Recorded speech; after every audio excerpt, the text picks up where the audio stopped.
In the first reading of today, which is taken from the book of Isaiah, chapter 58, verses 9 to 14, this is how Isaiah begins.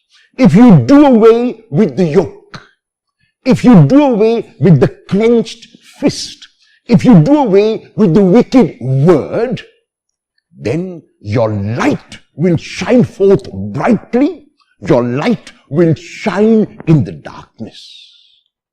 Isaiah is calling people to be as Jesus wants us to be, the light of the world.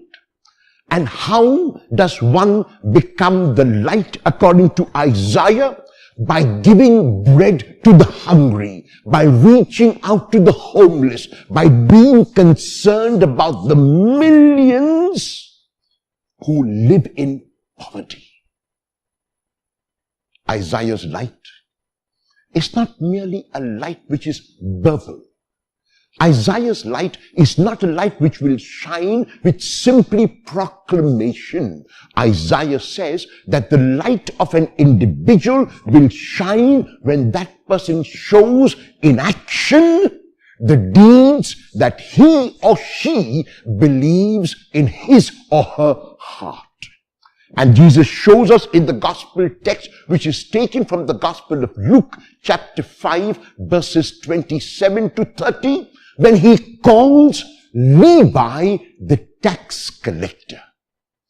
At the time of Jesus, every other person who saw a tax collector would have negative emotions about him in the person's heart.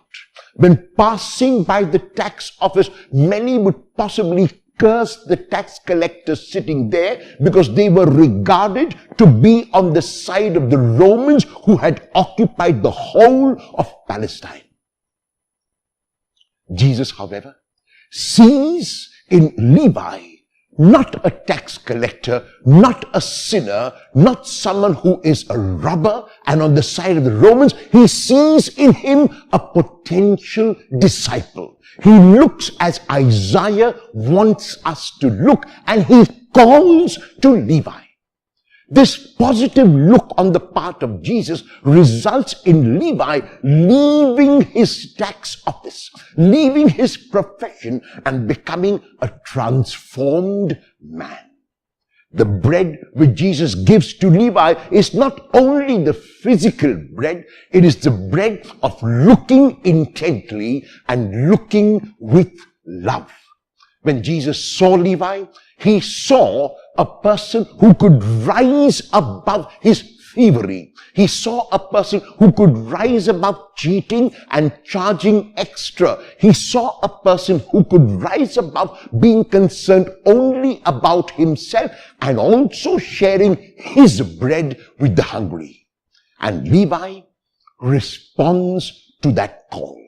And we need to ask ourselves today about our own stereotypes, about our own prejudices, about our own way of looking. Is there an individual? Is there a community? Is there a group of people whom I have stereotyped, whom I am prejudiced against, whom I look at with blinkers and with jaundiced eyes? Will I attempt to look at them like Jesus did today? When I look at an egg, let me not see merely a chicken. When I look at an egg, let me see an eagle.